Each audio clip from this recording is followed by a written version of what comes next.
Jewellery sector की बात कर लेते हैं। बजट से जेम्स एंड ज्वेलरी सेक्टर को भी काफी उम्मीदें हैं, क्योंकि यह भी बहुत प्रभावित हुआ है ट्रंप के टैरिफ से। ज्वेलरी सेक्टर को भी राहत मिल सकती है। टैरिफ की मार से ज्वेलरी सेक्टर को झटका लगा है और इसलिए अब इस पे भी राहत आने की उम्मीद है।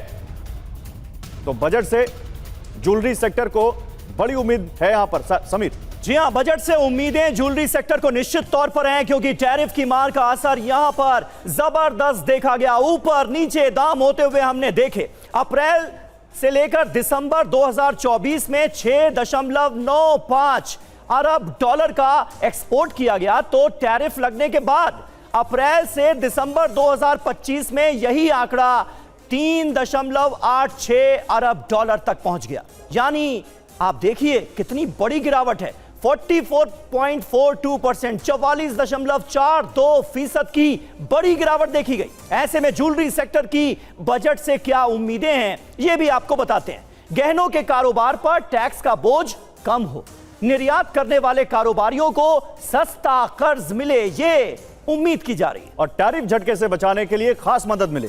छोटे ज्वेलरी कारीगरों को सीधी राहत दी जाए। हालांकि एफटीए हमने अभी यूरोपियन यूनियन के साथ किया, लेकिन उसका असर दिखने में टाइम लगेगा। इसलिए फौरी तौर पर क्या कर सकती है सरकार? हीरा तराशने वालों की नौकरी बचाने पर भी फोकस होगा सरकार का। बिल्कुल। और देखिए, आज पेश होने वाले बजट से सेंचुरी प्लाई के एग्जीक्यूटिव डायरेक्टर केशव भजंका क्या उम्मीद कर रहे हैं, जरा सुन लेते हैं। मैं उम्मीद ये करता हूँ कि रियल एस्टेट सेक्टर के लिए कुछ जो चेंजेस गवर्नमेंट ला सकती है, जैसे कि अफोर्डेबल हाउसिंग में आज के दिन लिमिट दिया है 45 लाख रुपए का। 45 लाख अफोर्डेबल अब रहा नहीं है। अब महंगाई बढ़ने के कारण मुझे लगता है कि ये लिमिट चेंज करके 1 करोड़ रुपए पर होम तक का कर देना चाहिए। तो मैं उम्मीद करता हूँ कि गवर्नमेंट ये स्टेप लेगा। एक और चीज़ जो मुझे लगता है कि आज के दिन पे ग्रीन बिल्डिंग, सस्टेनेबल बिल्डिंग, इसके ऊपर बहुत काम चल रहा है और गवर्नमेंट अगर इसके पीछे कुछ इंसेंटिव्स देगी तो इससे हम एक ग्रीनर इंडिया की तरफ मूव कर पाएंगे। तो मैं उम्मीद करता हूं कि गवर्नमेंट इस पे कुछ स्टेप्स लेगी। तो देखिए, ट्रंप के टैरिफ से लेदर सेक्टर को भी झटका लगा है। आज के बजट से लेदर सेक्टर को भी काफी उम्मीदें हैं। वित्त मंत्रालय पहुंची हैं वित्त मंत्री निर्मला सीतारमण। बड़ी जानकारी, थोड़ी देर में राष्ट्रपति से मुलाकात करेंगी वो। राष्ट्रपति को बजट की कॉपी देंगी वित्त मंत्री। सुबह 11 बजे पेश होना है यह आम बजट।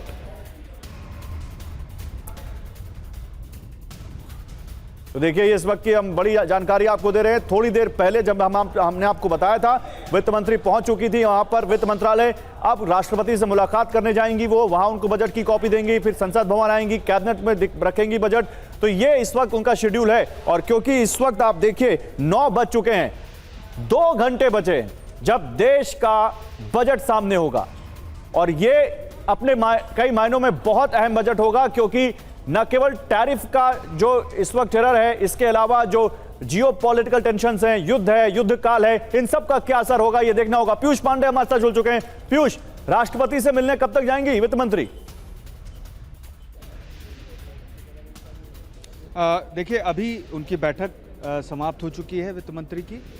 वित्त राज्य मंत्री, 5 विभागों के सचिव और बजट टीम के साथ वो बैठक करती हैं यहाँ पर। अभी थोड़ी देर में यहाँ फोटो अपॉर्चुनिटी के लिए बाहर आएंगी। ये पीछे मैं आपको ये दिखा देता हूँ कि ये मंच है जो रेड कारपेट, यहाँ पर वित्त मंत्री और वित्त राज्य मंत्री और 5 विभागों के सचिव और साथ ही बजट टीम के अधिकारी जो यहाँ पर होंगे वो फोटो अपॉर्चुनिटी के लिए आएंगे। इसके बाद वित्त मंत्री निर्मला सीतारमण सीधे यहाँ से राष्ट्रपति भवन के लिए रवाना होंगी, जहाँ पर वो राष्ट्रपति द्रौपदी मुर्मू जी से एक औपचारिक मंजूरी लेंगी, उन्हें बजट की प्रति सौंपेंगी और उसके बाद वहाँ से सीधे संसद के लिए रवाना होंगी। संसद में वो कैबिनेट की बैठक में शामिल होंगी, जहाँ पर कैबिनेट बजट को मंजूरी देगी और उसके बाद लोकसभा में वित्त मंत्री निर्मला सीतारमण बजट से संबंधित सभी घोषणाएं करेंगी, अपना बजट भाषण पढ़ेंगी और देखना ये होगा थोड़ी ही देर बाद, महज 2 घंटे शेष हैं, इसके बाद सबको पता चल जाएगा कि उनके नहीं। लेकिन पीयूष क्लास के लिए वित्त मंत्रालय के बाहर खड़े हैं तो कुछ तो बताना पड़ेगा आपको। वित्त मंत्रालय के सोर्सेस क्या कह रहे हैं आपके? 2 बड़ी चीजें जो बजट में दिख सकती हैं। देखिए गौरव, बिल्कुल गौरव, देखिए सबसे अहम बात यह है कि वैश्विक अनिश्चितता के बीच जो बजट होगा वो इस बात पर केंद्रित रहेगा कि जो हमारी सुधार एक्सप्रेस है वो जारी रहे, और साथ ही जो घरेलू तौर पर अगर देखा जाए बाज़ार है उसमें तरलता बनी रहे, यानी लिक्विडिटी बनी रहे, लोग खर्च करते रहें, तो उसके लिए उन्हें मिडिल क्लास और कृषि और विभिन्न जो एमएसएमई के क्षेत्र हैं उनके लिए कई घोषणाएं करनी हैं। इस संबंध में ये जानकारी है, और इसके अलावा बजट में ख़ास तौर पर रक्षा को लेकर के कई घोषणाएं हो सकती हैं, और आत्मनिर्भर भारत को और मजबूत बनाने के लिए, खास तौर पर रक्षा क्षेत्र में आत्मनिर्भर भारत को मजबूत बनाने के लिए कई घोषणाएं वित्त मंत्री की ओर से की जा सकती हैं। थोड़ी ही देर में वो मैं आपको दिखा देता हूं कि इसी गेट से वो अभी बाहर आएंगी। और यहाँ पर आप हमारे साथ बने रहिए और नजर बनाकर रखिए, आपके पास आते रहेंगे हर बड़ी अपडेट्स के लिए। डोनाल्ड ट्रंप ये कह रहे हैं कि ईरान से तेल नहीं खरीदेगा भारत, वेनेजुएला से तेल खरीदेगा भारत। मतलब भारत के बारे में लगातार बड़े बड़े दावे राष्ट्रपति ट्रंप इससे पहले भी करते आए, लेकिन अब उन्होंने ये बड़ी बात कही कि ईरान से तेल नहीं खरीदेगा, वेनेजुएला से खरीदेगा। और अमेरिका और ईरान के बीच इस वक्त कितनी तल्खी है ये भी कुलकर्णी सर हम जानते हैं। ईरान ने ये कहा है कि अगर अमेरिका ने हमला किया तो हम होर्मुज स्ट्रेट को बंद कर देंगे, और उसको बंद करने का मतलब क्या है ये जरा आप हमारे दर्शकों को बता सकते हैं, और इस चुनौती से कैसे निपटे सरकार? समीर, बहुत सवाल जो है बहुत उम्दा है। पहला सवाल, वेनेजुएला से तेल कौन खरीदता था? अभी तक चीन खरीदता था, और किस अपने करेंसी में खरीदता था। अब जब ट्रंप कह रहे हैं कि वेनेजुएला का तेल भारत लेगा तो भारत उसको डॉलर पे लेगा, तो जो मकसद है ट्रंप का कि वेनेजुएला का जो तेल है विश्व का सबसे ज़्यादा भंडार, और उसके ऊपर पूरे का पूरा जो कैप्चर है वो यूएसए का है, तो फिर से यूएसए को उसके डॉलर्स तो मिलते रहेंगे। नंबर एक। नंबर दो, भारत के लिए जो कैपेसिटी है रिफाइनिंग की वो आज काबिलियत है हमारे पास। जो वेनेजुएला का तो तेल है और जो ईरान का तेल है वो दोनों अलग अलग तेल हैं। क्यों नहीं अमेरिका ये वेनेजुएला का तेल लेता? बिकॉज अमेरिका में वेनेजुएला तेल को रिफाइनिंग की कैपेसिटी नहीं है। भारत सर आप सही बात कर रहे हैं, देखिए लेकिन कि बार-बार भारत वेनेजुएला का तेल लेगा। इसलिए बहुत जरूरी है कि जब हम ये तेल खरीदेंगे तो हमारे को तेल का सप्लाई भी होता रहेगा, अमेरिका को डॉलर मिलता रहेगा, और चीन को उतना ही तेल। बिल्कुल सर, और इस पर हम बात आगे करेंगे जनरल कुलकर्णी, लेकिन इस वक्त हमारे साथ एक बेहद खास मेहमान मिस्टर अमिताभ कांत जुड़ रहे हैं। आप फॉर्मर सीईओ नीति आयोग के एक्स शेरपा हैं G20 के, और इसके अलावा ही देश के जाने माने अर्थशास्त्री हैं। अमिताभ सर, पहले तो आपका बहुत स्वागत है TV9 भारतवर्ष पर। देखिए, जब हम बात कर रहे हैं तब देश का एक और ऐसा बजट आने वाला है जो टैरिफ, जियोपॉलिटिकल और जियो इकोनॉमिक टेंशन के बीच आने वाला है। एमएसएमई सेक्टर या फिर मिडिल क्लास, बहुत सारे लोग हैं जो उम्मीद लगाए हुए हैं। इसी बीच ट्रंप आते हैं और एक हेडलाइन देते हैं कि भारत अब वेनेजुएला से तेल खरीदेगा। सबसे पहले तो मैं इस पर आपका रिएक्शन चाहता हूं। देखिए, वेनेजुएलन तेल की जो क्वालिटी है वो उसको रिफाइन करना बहुत आवश्यक है, और वो रिफाइनिंग कैपेबिलिटी इंडिया में है।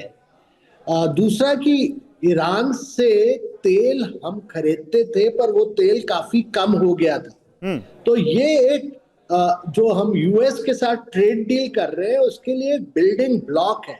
कई मेजर्स लिए जा रहे हैं, ट्रेड नेगोशिएशंस कंप्लीट हो चुके हैं, और ये उसका एक ब्लॉक समझिए कि हम राइट डायरेक्शन में है, क्योंकि हमको हमारा लक्ष्य क्या है, हमको अपनी ट्रेड डील करनी है, जो 50% टैरिफ है उसको कम करवाना है जी। तो ये कई बिल्डिंग ब्लॉक्स होंगे, कई पॉइंट पर नेगोशिएशन हो रहा है, और ये एक उसका बिल्डिंग ब्लॉक आप समझिए कि, और ये दिखाता है कि ये जो वेनेजुएलन तेल होता है ये इंफीरियर क्वालिटी होता है, इसकी रिफाइनिंग कैपेसिटी बहुत कम देश में है। अमेरिका में इसकी कैपेसिटी नहीं है, पर इंडिया में इसकी रिफाइनिंग कैपेसिटी है। तो जो हमारे नेशनल इंटरेस्ट में होगा वो देश करेगा। नहीं, बिल्कुल आप सही कह रहे हैं, नेशनल इंटरेस्ट को ही, और भारत ने हमेशा कहा है कि भारत अपनी नीतियों से ही, अपने हितों के हिसाब से नीतियां बनाएगा। लेकिन ट्रंप के साथ साथ दो तीन चीजें और हो गई जिन पर हमें देखना होगा अमिताभ जी। शेयर बाजार हम देख रहे हैं लगातार पिछले एक साल से क्या हाल है, FIIs किस तरह से जा रहे हैं बाहर, ये एक बड़ा कंसर्न है। दूसरा, आप देखिए जो कमोडिटीज है, खासकर जो प्रीशियस मेटल्स हैं, गोल्ड, सिल्वर, किस तरह से वॉलेटिलिटी आई है और किस तरह से ट्रंप बजट से ठीक पहले बहुत बुरी तरह से स्पेशली सिल्वर गिरा है। तो आपको लगता है कि इस बजट में इन दोनों चीजों पर, और क्योंकि अब जो मिडिल क्लास है या जो आम आदमी है उसका बड़ा इन्वेस्टमेंट है इसमें, चाहे वो शेयर बाजार हो, म्यूचुअल फंड्स हो, या फिर ये जो सिल्वर और गोल्ड की जो रैली देखी हमने, आपको लगता है कि बजट में रूम है वित्त मंत्री के पास, इस पर भी कुछ कर सकते हैं या करना चाहिए? ये बजट जो है वो एक लॉन्ग टर्म डायरेक्शन सेट करना चाहिए विकसित भारत के लिए। उसके लिए क्या स्ट्रैटेजी होनी चाहिए, और अभी तक जो हमारी ग्रोथ हुई है वो पब्लिक एक्सपेंडिचर हमने इंफ्रास्ट्रक्चर पे बढ़ाया गवर्नमेंट। दूसरा कि जब तक लॉन्ग टर्म में प्राइवेट सेक्टर इन्वेस्टमेंट नहीं बढ़ेगा उसके बिना टैक्स बॉयंसी नहीं बढ़ेगी जी। तो क्या हम अपने देश में एनिमल स्पिरिट्स प्राइवेट सेक्टर के इन्वेस्टमेंट को बढ़ा सकते हैं, वो बहुत आवश्यक है। तो अगर हमें अपनी नॉमिनल ग्रोथ बढ़ानी है, लास्ट टाइम हमने कहा था कि नॉमिनल ग्रोथ 10.1% होगी, जो इस समय 8% के करीब है, जिससे कि अगर कम होती है तो टैक्स के ग्रोथ पर इंपैक्ट करता है जी। तो प्राइवेट सेक्टर इन्वेस्टमेंट बढ़ाना आवश्यक। दूसरा, मेरे विचार से हमें बहुत बड़ा फोकस लाना पड़ेगा म्युनिसिपल गवर्नेंस और सिटी डेवलपमेंट पे।